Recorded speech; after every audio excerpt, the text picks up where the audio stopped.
사과는요, 저희는 4월 15일날 심어요. 네, 4월 15일날 심는데 밑거름을 일단은 2월달쯤에서 거름부터 퇴비부터 넣고 가리를 해놨습니다. 가리를 해놨다가 4월달 이제 심을 때 되면 다시 노타를 쳐가지고 그 위에 이제 살충제도 넣고, 살충제는 이제 사이메트나 뭐 이런 뭐야 입제면 아무거나 괜찮아요. 살충제하고 미드밀 통하고 이렇게 해서 이제 한 마디기 2푸대 이상으로 이렇게 넣습니다. 넣고 가리를 해서 거기다 이제 골 내가지고 심는데요. 심는 것은 30cm로 심어야 돼요. 두둑에 한 두둑을 내면 150 고랑을 타면 딱 4포기 심을 정도가 나옵니다. 4포기 심을 정도가 나오면 그렇게 해서 심어가지고 이걸 심고 나서 집을 일단 덮고, 집 덮은 다음에 90%를 덮어요. 90%를 왜 덮냐면 너무 뜨거울 수도 있고 너무 차가울 수도 있고, 그러니까 90%를 일단은 덮어주면 이게 순이 빨리 나옵니다. 순이 빨리 나오고, 순이 언제쯤 나오냐면 6월 초쯤이면 나와요. 이게 굉장히 오래 있다 나와요. 네. 오래 있다 나오니까, 그렇게 나오면 이제 나오기 전에 비가 안 오거나 그러면 물도 두어 주시고, 예, 그렇게 하면은 순이, 우리아가 금년에도 제일 먼저 나왔어요, 여기서. 그래서 오고 가는 사람들이 많이 사진도 찍어가고 그랬는데, 그렇게 이제 90%를 꼭 덮으면 순이 제일 많이 나와요. 안 덮은 분들은 빨리, 훨씬 빨리 나옵니다. 한 15일 이상 빨라요, 순 나오는 게. 그렇기 때문에 90%를 덮어요. 그리고 이제 이걸 90%를 덮고 나서 언제 끝냐, 생강이 이렇게 막 올라오려고 요만큼씩 텄을 때, 화보면 이만큼씩 텄을 거 아닙니까? 그러면 이제 90%를 걷어요. 그때는 90%를 싹 걷어버리고 이제 그때 놔두고, 이제 생강이 나와서 한 대 올라와서 이 정도 크면 차항방 설치를 해요. 차항방 설치를 해서, 우리는 꼭 차항방을 설치를 해서 키웠어요. 예, 그러다가 이제 금년 같은 경우에는 날이 워낙 뜨거워갖고 처서 때 뵙겠어요, 차항방을. 처서 때 여러 개 씌워갖고. 예. 그 세운 데하고 안 세운 데하고는 차이가 많이 나요.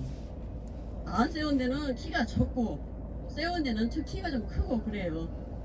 그러니까 그 점 유념하시고, 이제 약은 저희가 무슨 약을 써라고 말은 못해요. 이제 농약방 가면 다 약이 틀리기 때문에, 일단은 노란병에 대한 약, 이제 이파리를 많이 먹어요. 또 그게 살충제도 거기에 대한 이제 살충제도 줘야 되고, 특히는 노란병하고 썩은 병약, 그게 제일 중요해요. 그거는 주기적으로 예를 들어서 15일을 둔다든지 20일을 둔다든지 해가지고 주기적으로 이렇게 한 번씩 줘야 돼요. 예. 그렇게 주기적으로 줘야지, 그냥 무한정 놔뒀다가는 벌레가 이게 이파리 금방 먹기 시작하면 금방 하얗게 다 먹어요. 제일 빨리 번성해요. 벌레도 빨리 먹고 빨리 생기고, 이 생강이 그래요, 이파리를. 그러니까 이파리를 성하게 해야 뿌리가 잘 크기 때문에 일단은 벌레약도 잘해야 되고 썩은 병약도 잘해야 되고, 이게 특히 우리는 다른 약은 별로 많이 안 했어요. 그리고 이제 니도밀 통을 좀 많이 한 편이에요, 다른 집보다는. 심을 때 한 번 넣었죠. 그 이제 나와서 한 2마디 이상 나오면 그때 한 번 또 찌끄러요. 한 마디కి 2개씩. 예. 그리고 처서 때쯤 되면 한 번 더 찌끄러요, 그거. 그게 3번은 찌끄려야 돼요. 니도밀 통. 니도밀 통을 꼭 그렇게 찌끄러서 밑에다 그냥 위에다 이렇게 찌끄러요. 괜찮아요. 예, 위에다. 예, 입제. 입제니까 그냥 기계를. 질문 한 가지만 드릴게요. 네. 저 보관은 어떻게 합니까? C15가. 예.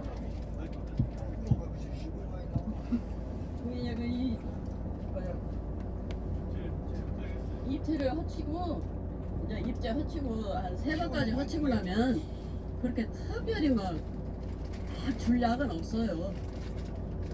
네, 근데 9월 10일 전에 다 줘야 돼요, 그게.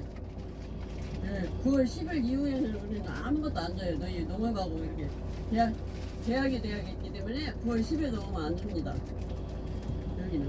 잔류검사를 하기 때문에 더 약을 쓰면 안 돼요. 그냥 개인이 조금씩 해서 먹는 거는 내가 성하게 하려면 조금씩 더 줘도 되고 이제 그거 그래 지금은 농약 안 하는 거는 뭐고 못 먹잖아요.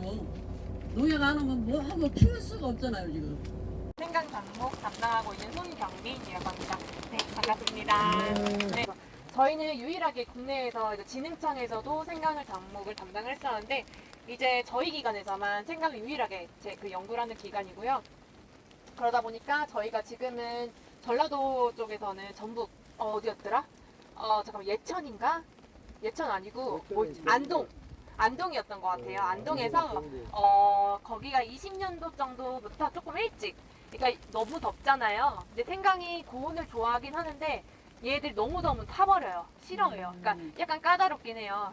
그래서 반은지 식물이긴 한데 조금 까다로워요. 그래서 이제 기후 변화도 있고 땅 문제도 있어가지고 안동에서 처음으로 거기는 자체적으로 시작을 했더라고요. 수경 재배를, 시설 재배. 그래서 거기서 한 20년도 정도에는 12농가 정도에서 실행을 해가 있었고 이제 안동이랑 뭐 예천이랑 이쪽에서 많이 이제 하고 있어요. 경북이구나, 강북이고 그리고 전라북도도 좀 많이 하고 있어요. 전주, 완주 그쪽에서도 하고 있는데 수경 재배는 거의 안 하고 있고요. 저희가 이제 그래 부랴부랴 이제 막 시작을 했어요. 그래서 저희가 생강이 문제가 가장 큰 게 뭐냐면 생강만 말씀을 드릴게요. 생강이 가장 큰 문제가 뭐냐면 병인데 이제 토양병, 이제 그 노랑썩은병이라고 부르는데 그거는 이제 저도 병을 하고 있지만 그 노랑썩은병이 이제 그냥 부르기 쉬운 건데 이제 좀 길게 보면은 마른썩은병, 근경썩은병 뭐 그런 게 병들이 있어요. 거기서도 저희가 이제 봐야 되는 균들을 제가 연구를 하고 있는데 지금 그런 거에 대해서도 지금 방제를 어떻게 해야 될까 실험을 하고 있고 재배적으로도 토양이 문제가 되잖아요. 그런 것들도 이제 연구를 하고 있습니다. 그 전반적으로 지금 진행하는 연구들 해서 노지랑 하우스에서 같이 보시면 될 것 같고요.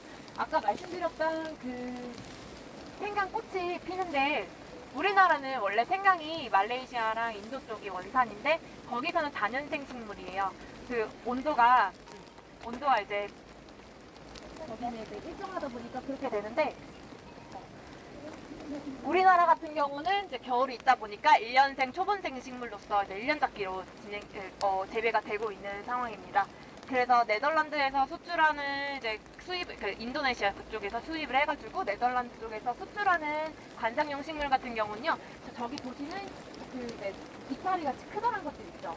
그게 이제 알고 계시는 강황이랑 울금이에요. 생강가 식물인데 이제 강황이랑 울금을 해서 이제 거기서 유전자 그럴까요?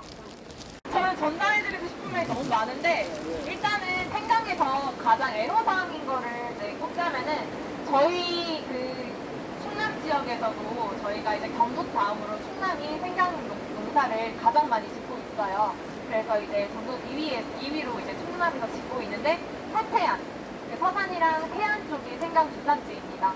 근데 그쪽에서도 이제 계속 보다 보면은 애로사항이 뭐냐면은 얘네들은 연작장애가 있어요. 그래서 땅이 계속 심으면 병이 생겨버리니까 나중에는 이제 작물이 다 이제 소리 약간 아작 난다? 이렇게 아예 이제 힘든 거죠.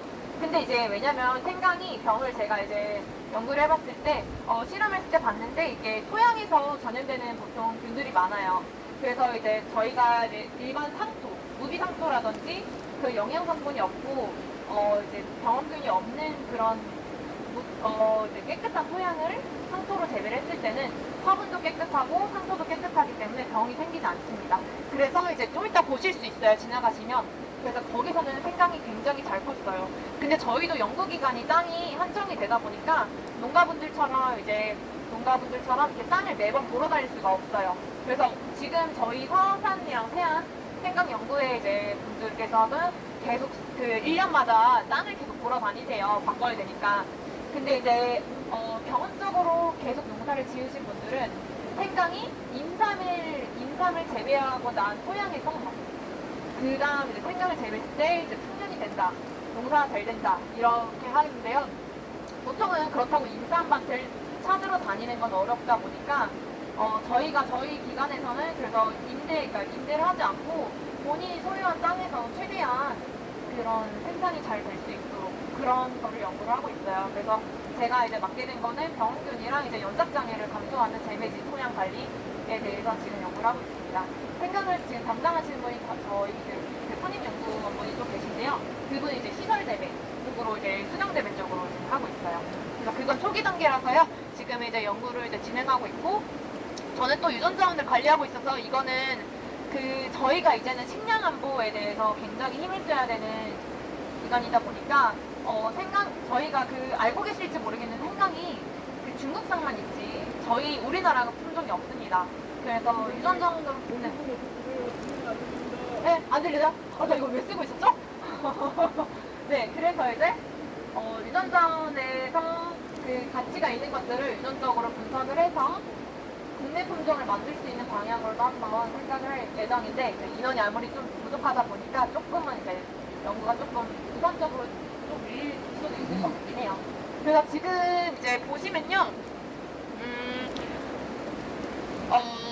저희가 그리고 생강을 심기 전에 그래도 토양 훈중 소독을 해야 멀칭을 해서 그거를 꼭 이제 보통 하는데, 정식하기 전에 3주 전에 그때 이제 3주 전에 토양 소독을 해야 돼요. 그러니까 로터리 치잖아요.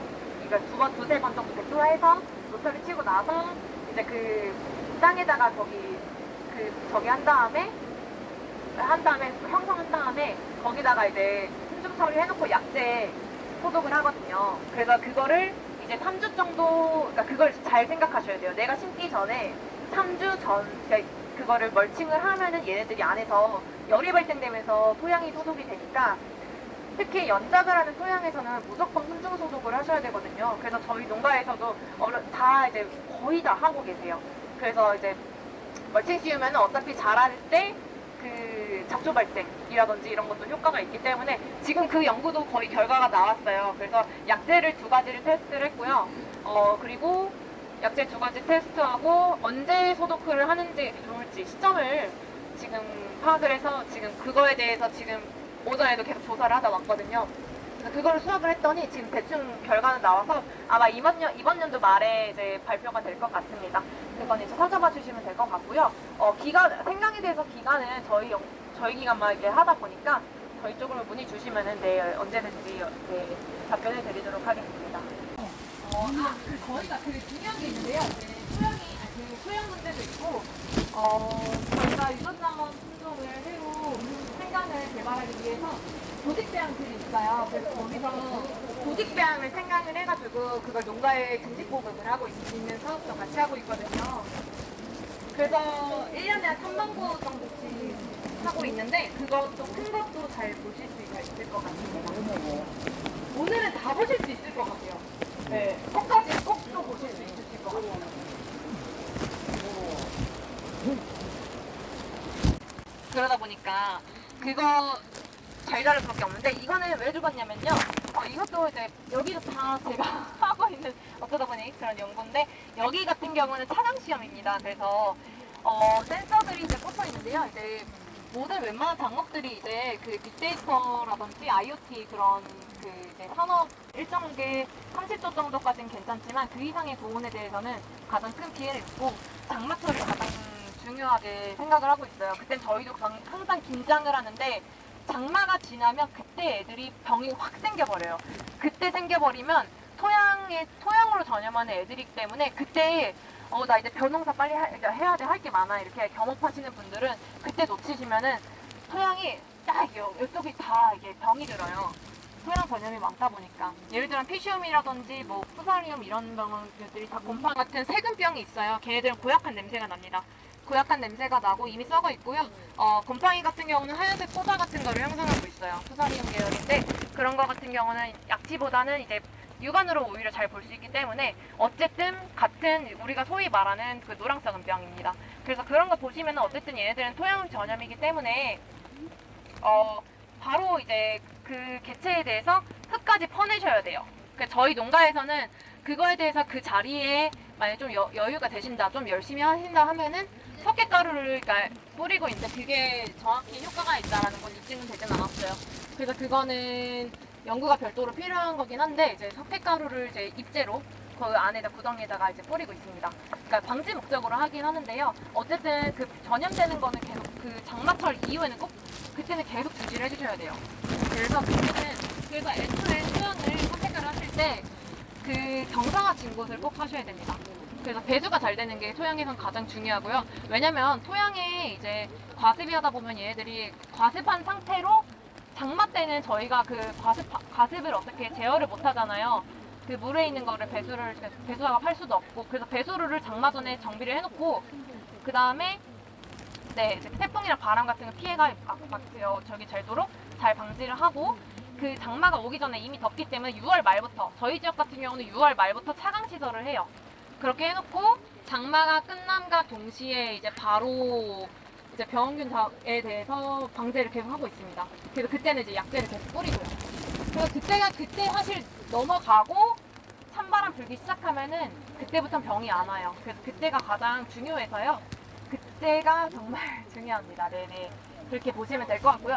이거는 차강을 여러 가지로 했어요. 그래서 75%짜리 차강을 했고 55%, 35% 이런 식으로 했는데 이제 휴대용으로 포터블로 저희가 이게 같이 이제 저시선 카메라도 같이 하고 있고 한데 휴대용으로 제가 촬영을 해봤을 때는 이게 아직 결과는 안 나왔어요. 이것도 연말에 나오는데요. 75%가 가장 차강이 높긴 한데 이게 영양체가 그 위쪽 지상부가 영양체 식물 그쪽이 크려면은 햇빛을 많이 받아야 돼요. 광합성이 필요하기 때문에. 그리고 그 후에 어느 정도 얘가 성장이 멈춰요. 그러면은 얘들이 언제 개경이 크고 있냐를 어떻게 느끼시냐면요. 육안으로 보실 때 약간 잎이 약간 이렇게 말라요. 그러니까 마른다는 게 시들어서 말리는 게 아니라 시들어서 말리는 느낌인데 약간 수분이 빠진다 이런 느낌. 그게 이제 바로 개경으로 들어가는 이제 시점이라고 보시면 될 것 같습니다. 그래서 찬바람 솔솔 나오기 시작하면요. 그때는 개경으로 영양분이 크기 때문에 그때는 나 왜 지상부가 안 커? 이거 상관 쓸 필요가 없어요. 얘들은 100 정도? 그러니까 90에서 100 이 정도까지 많이 보통 크는데 그때까지 컸다. 근데 막 더 이상 안 자란다. 사실 그때부터는 애들이 밑에 있는 애들이 크다니까 네, 그거에 대해서 이제 비료를 바꾸셔야 됩니다. 그래서 그때 주시면 될 것 같고요. 그래서 어쨌든 지금 잠정적으로는 75%가 차강이 75%. 네, 75%가 가장 진한 건데 보통 관행에서는 55%를 해요. 일반적으로 이제 예. 75%를 했을 경우에는 얘들이 지상부 생육은 가장 좋게 나오긴 했어요. 지금까지는. 근데 이제 저희가 결국에 중요한 건 개경이잖아요. 그거는 이제 55%. 그러니까 지금 정확히 말씀드릴 수는 없고요. 결과가 이제 통계 분석을 해봐야 될 것 같습니다. 차강을 많이 했을 때는 웃음이 많이 크고 조금 절했을 때는 밑에 부분이 크고 그러더만요.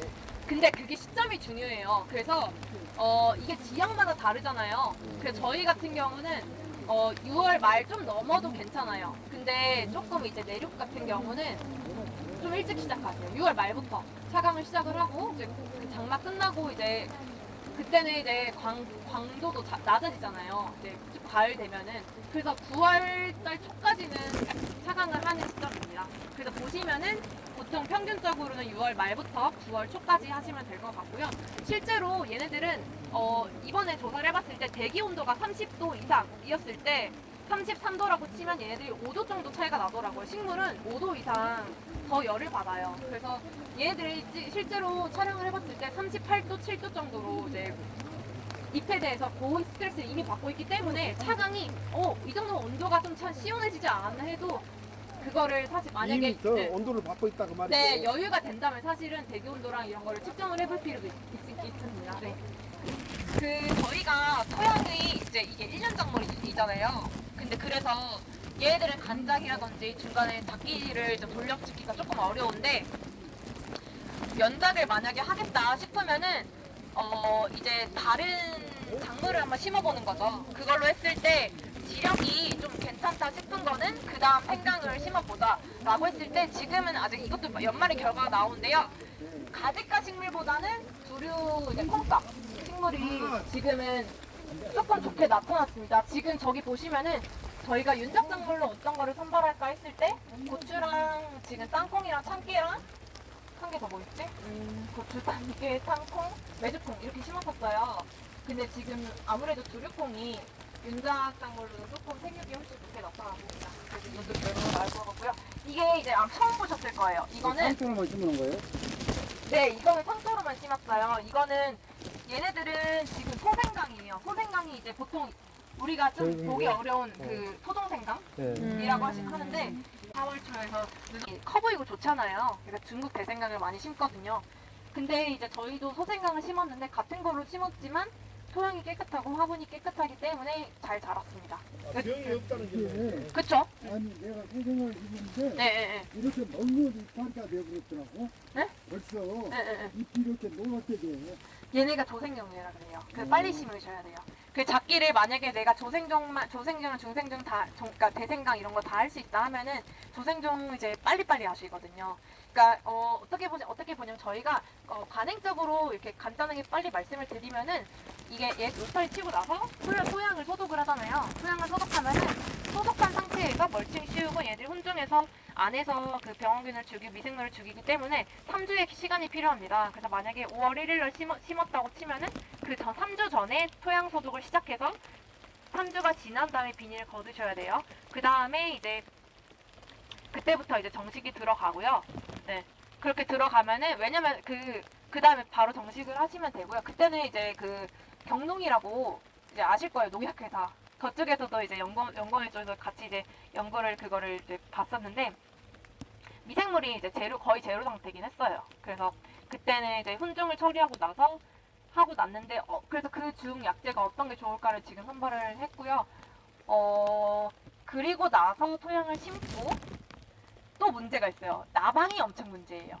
나방이 엄청 문제인데요. 파범나방 같은 경우는 얘네들이 겨울에 월동을 합니다. 연작을 하면은 토양을 생강을 재배했던 저기에서는 남아있겠죠? 그래서 얘네들은 지금 소생강 같은 경우도 나방 피해가 좀 적을 수 있는데 얘네들은 피해가 있다고 하면 성충 애들, 다른 애들, 온 애들이고요. 연작하는 토양에서는 토양이 정말 문제가 돼요. 월동하기 때문에 맞다. 잠깐만요. 제가 전화 한 번만 받을게요. 그 좋은 질문인데요. 네, 멀칭을 2번을 합니다. 그래서 언제 하냐면은 토양 소독. 그러니까 토양 소독을 네. 위해서 멀칭을 한번 하고 네, 생강을 심기 전에 토양이 오염이 되어 있는 토양이다 보니까 그 병원균들, 미생물들, 선충들을 죽이기 위해서 멀칭을 한번 해서 토양 소독을 한번 해요. 근데 그냥 소독을 했어야 멀쩡히 씌워야 죽는다 이 말이에요. 그쵸. 근데 이제 생강 같은 경우는 멀칭을 하는 이유가 토양 소독의 종류가 여러 가지가 있지만 훈증 소독을 하기 때문이에요. 훈증 소독은 이제 말 그대로 이제 가스가 배출되는 거잖아요. 그 연기들로 훈증 처리를 해서 죽이는 거기 때문에 얘네들이 그 공기가 나가면 안 되잖아요. 그렇기 때문에 멀칭을 하는 거고요. 기간은 3주를 하고 있습니다. 그래서 내가 만약에 5월달, 이거 죄송해요. 배터리가 거의 나간다고요. 5월 1일 날 치는다고 하면은 계산을 하셔서 3주 전에 토양 소독 시작이 들어가야 돼요. 그래서 5월 1일 날 심는다 하면은 뭐 4월 조금 11일 뭐 이럴 4월 때. 9일 날이나 10일 날 해야 돼. 그쵸. 그때 심어서 멀칭하고 3주 정도 냅둬요. 냅두고 그 후에 비닐을 걷으시면 됩니다. 그리고 연장 수리가 안 나오기 위해서 물을 갖다가 건강을 배로는 안 되는데. 물 어떤 물이요? 지금 제가 크게 3가지를 말씀드릴게요. 일단은 그 생강 자체를 소독을 해요. 생강 자체를 소독을 하는 것도 있고, 그 다음에 토양 소독을 하고, 그 다음에 멀칭은 한 개는 그 멀칭은 이제 잡초 발생을 없애고 초기 생장을 높이기 위해서 그 진멀칭 아시죠? 그걸 합니다. 네, 진멀칭. 지금 임산택작부에서 그 음성에 있는 임산택작부가 있어요. 거기서 이제 생강을 같이 연구를 하고 있었는데, 제가 이제 갔다 왔는데 거기서 비닐을 만들었더라고요. 그러니까 그 잡초랑 이거 방제를 하고 온도를 낮추는. 그러니까 지온도 높으면 얘네들이 결국에 스트레스를 받기 때문에 지온도 낮추고. 네, 그거를 한번 해본 거죠. 근데 실제로 아직은 결과도 거기도 이제 막 하고 있어서 나오진 않았지만 제가 현장을 가서 들어봤을 때 단가가 안 맞아요. 그 비닐 자체가 일반 관행밀림이랑은 3배, 5배 정도가 차이가 있고요. 그래서 이제 경제성이 맞지가 않습니다. 그리고 진멀칭을 했을 때도 온도 차이가 그 비닐 멀칭은 일정하지가 않았어요. 불규칙했어요. 그래서 진멀칭이 아직까지는 효과가 제일 좋다라고 할 수 있고요. 다른 작물과 지방이랑 다른 약은 작물에도 효과를 보였지만 그 비닐 필름은 짚이 더 지금 그 생강이 더 좋은 걸로. 우리가 여기 언론에서는 저희가 이 뭐 생강을 심어가지고 소득 발생이 아니고 가정용으로 쓰는 행정안에 관람을 위해서 그냥 비닐 멀칭을 해. 비닐 멀칭. 옛날처럼 진 멀칭을 안 오고. 비닐 멀칭. 근데 아까 갔다 온 지나 우리 지금 선생님 이야기 하는 거 봤을 때는 진 멀칭 쉽게 말해서 기본이요. 그게 왜냐면요, 얘네들이 싹을 그 비교를 했을 때 농가분들이 이제 할 일이 많잖아요. 이거 만약에 생각만 하시는 게 아니라 변농사도 하고 막 다 해요. 그러면은 나는 바쁘니까 진물직관을 할 저기 여력이 없다라고 하시면은 안 하세요. 그러니까 사실은 안 해도 상관없는데 대신 엄청 늦게 커요. 그러니까 특히 생강은 이게 발현율이, 출현율이 50일에서 60일입니다. 그래서 얘네들은 이제 그때 다른 작업을 하시는 거죠. 그때 다른 농사 이제 일들을 하시는 건데 이게 우리 남부지방은 또 모르는데 조금 일찍 심으셔야 돼요. 아니 그런데 진멀칭을 한번 또 원칙인데 네. 우리 남부지방은 비닐멀칭을 해갖고 여기다가 심어본다니. 하얀 색깔? 아니 검은색깔. 검은색으로? 그래서 얘기 들어봤을 때는 완전히 그것은 농사법이 제로야. 아, 근데 왜냐면요. 초기 생장은 얘네들이 결국 햇빛 받아야 되잖아요. 그렇기 때문에, 그러니까 저희가 그 간행에서는 생강이 그 짚을 깔고 그 다음에 하얀색 비닐 멀칭을 합니다. 그게 왜 좋냐면 잡초가 안 생기죠. 그리고 햇빛을 받잖아요. 하얀 비닐이다 보니까. 그러니까 초기 생장이 좋아요. 그러다 보니까 발화율이 높아요. 그리고 그 조사를 했을 때, 연구를 했을 때도 80% 이상이 나왔습니다. 그래서 초기에 이렇게 해주시는 게 좋긴 해요. 웬만하면 근데 해주시는 게. 또 이제 틀린 네. 것이 네. 지금 하얀 멀칭 나왔잖아요. 네. 그리고 우리 남부지방에서는 풀이 안 나기 위해서 검정 비닐을 멀칭을 해갖고 있다 심어. 아, 근데 그래요? 근데 그것이 우리가 농사 짓고 있는 거 잘못 짓고 있다 그 혹시 말이요. 그거 저기로 하세요? 기계로?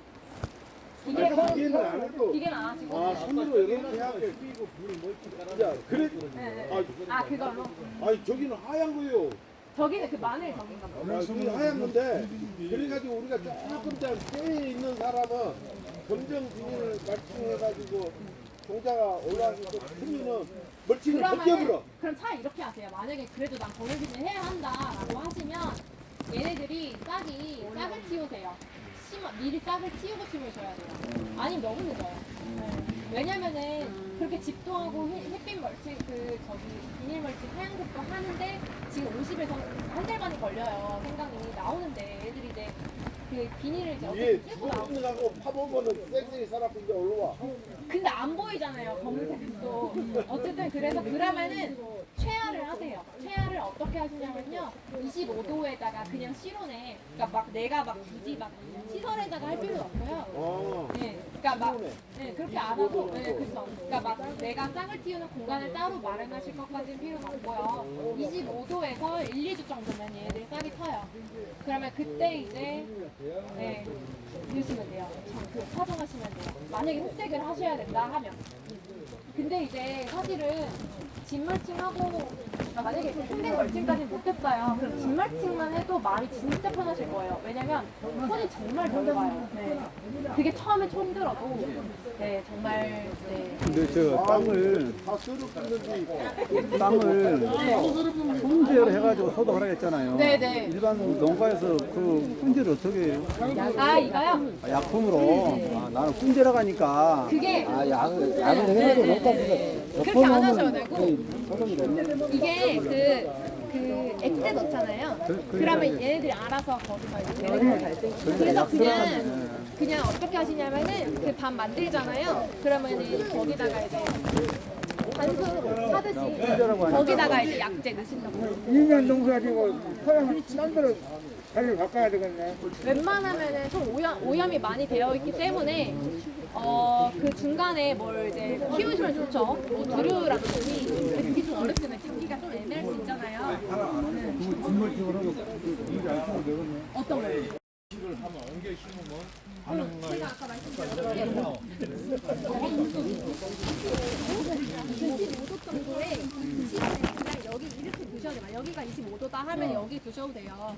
그리고 이제 그거를 그냥 이제 보통은 저장을 하실 때 흙에다가 같이 저장하면은 얘들은 저장할 때 습도가 높아야 되기 때문에 흙이랑 같이 섞어서 놔요. 대신 깨끗한 흙, 그 산토 같은 흙이 좋죠. 그렇게 했는데 어쨌든 거기다가 이제 그 흙에다 안에다가 25도의 환경을 만들어주고 비닐이든 뭐든 안 씌워도 돼요. 그 상태에서 1, 2주 그냥 되게 두시면 싹이 나와 있어요. 크기는 관계없고 네, 그리고 이제 이제 연구 데이터로만 말씀을 드리면 이제 25g이랑 30g 정도에서 많이 그거를 쪽을 잘라서 심잖아요. 그러면은 여기 생장점이라는 그 노란 하얀 그게 맑은 투명한 노란빛 있잖아요. 그게 이제 두세 개 정도가 보이는 그거에서 심으시면 되고요. 연구 결과로는 생산량이 가장 수량이 컸던 거는 25g 정도랑 30g이 가장 좋았습니다. 좀 크게 심어란 말이죠. 근데 조금 클 수는 있어요. 네. 근데 예, 그래도 소생강이어도 소생강은 되게 작아요. 그리고 저희가 조직배양에서 현미경으로 봐가지고 생장점 따가지고 그 개대배양 계속해서 계속 심는 것도 있거든요. 근데 그것도 작지만 뒤에 보시면 이게 조직배양이에요. 그런 게 하우스에서 하는 게. 그러면 그 생장을 가을에 캐가지고 저장하는 방법은 몇 도에서나 놔뒀다가 저장은요, 보통은 토굴이랑 이제 지상 그 저온 저장고에 많이 하세요.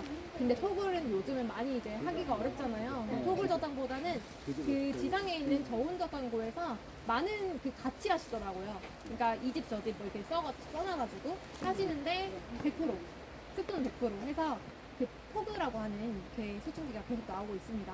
그래서 그건 연중 그 보관할 때 동안은 100%의 습도를 만들어 두고요. 네. 몇 도? 100%.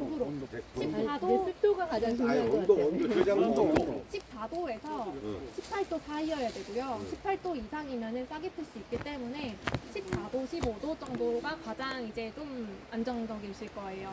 그러니까 18도 이상 넘어가면 좀 어렵습니다. 네, 싹이 틀거든요. 14도에서 18도 사이로 두시면 돼요. 아니 근데 여기서 중요한 거는 습도예요. 습도를 아까 100% 맞춰주라 그랬어요. 100%를 맞춰줘야지 얘가 그대로 이렇게 마르거나 그러지 않은 상태로 있다는 거잖아요. 그러니까 저희 연구소 기관에서는 이제 저온 저장고가 있는데 거기서는 그 팔레트 있잖아요. 그냥 두부 상자. 거기다가 흙을 넣어놔요. 그러니까 그 검은색 만 있죠. 그 닿는 거. 거기 이제 구멍 뻥뻥뻥 뚫린 거에다가 생강을 다 이제 넣어놓고 같이 이제 흙을 덮어주는 거죠. 상토를 이제 깨끗한 흙을 덮어주면은 저희가 우리가 그 생강을 심기 전에 생강 자체도 그 소독을 하거든요. 그 소화제는 알고 계시죠? 베노밀이라는 소화제를 보통 200배 희석을 해서 하는데요. 그것도 하는 이유가 저장 기간 중에 얘들 날파리든지 그 선충이라든지 미생물들이 변식을 해서 토양을 같이 하기 때문에 좀 남아있잖아요. 캐서 얘를 막 깨끗하게 다 닦아서 저장을 하진 않고 캐고 나서 남은 흙들이 거기에 미생물이라든지 그게 병원들 증식일 가능성이 있기 때문에 정식 전에 토양도 소독하고 소독 뭐죠? 그냥 그 그냥 생강, 가루째 공작. 뿌려줘요? 물에 안 타고 가루째 뿌려줘? 아니죠. 물에 타야죠. 그죠? 물에 타서 4시간 그 검은색이에요. 햇빛 나요. 거기다가 이제 크다란 거 통에다 두고 4시간 정도 두시면 됩니다. 해서 하루 정도 이제 말려주시면 되고요. 그 다음에 이제 심으시면 돼요. 마늘 소독처럼 그렇게 하는 지금 6월 이렇게 고열기가 됐을 때 네. 차광차를 해주라고 그러잖아요. 차광, 네, 하셔야 돼요. 해줘야 되는데 실제로 농가에서 차광을 다 하기는 어려운 상태잖아요. 맞아요. 예, 그럴 때 아까 제가 검색을 해봤는데 혼작이 나오더라고요. 옥수수 혼작이. 네. 그것도 효과가 있는지. 저는 옥수수는 안 해봤는데 옥수수가 사실은 걔도 지력을 빼앗는 애들이에요. 그러니까 옥수수랑 가지과 애들 있잖아요. 가지, 고추 이런 애들은 지력을 빼앗아요. 영양분을 자기네들이 박테리아, 좋은 박테리아가 있어요. 콩 같은 경우는 아크박테리아 있는데 그런 거는 영양분을 땅에다 배출을 해요. 그래서 콩을 심고 난 데는 생육이 좋거든요. 웬만한 동물을 심으면. 질소도 높은 거 같은데. 그쵸.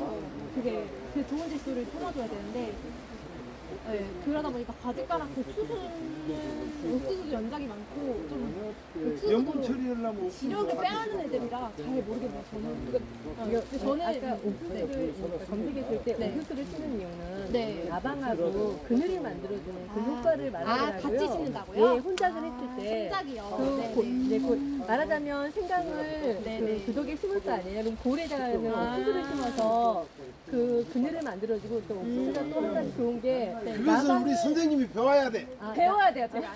그래서 그 부분에 대해서 네. 이제 나방을 없애주는 그런 효과가 있다라고 하더라고요. 나방 같은 게 많이 보이잖아요. 옥수수가 이제 저기 고추하고 같이 심었을 때도 네네. 나방을 없애주는 효과가 있는 걸로 알고 있거든요. 그래서 그렇게 해도 괜찮은지 그게 만약에 그 실제적으로 그 옥수수 이게 기작이 병원균 같은 경우는 기작이 달라요. 예를 들어서 그 마른 썩은 병이라는 게그 푸사린 만약에 푸사린 콜로나이가 있다라고 하면은 이 기작이 오이에도 만약에 있는데 이 같은 병원균 이름이어도 오이에는 다른 병원균이에요. 오이에는 해를 끼치지만 생강에는 해를 끼치지 않을 수가 있어요.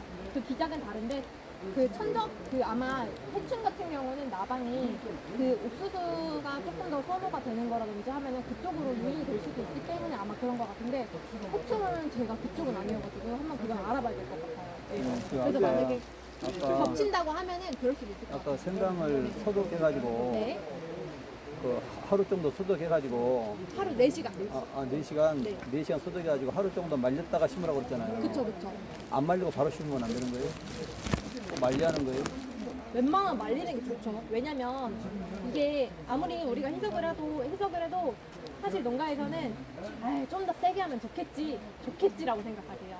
이래서 약해 입어요. 그러니까 지금 이게 근데 사실은 요즘은 많이 친환경 농업으로 바뀌고 있잖아요. 그 규제가 강화됐기 때문에 생강에서도 베노밀이라는 수화제가 사실은 이제 사용을 하면 안 되는 약품으로 됐기도 했고 내성도 많이 생겼어요.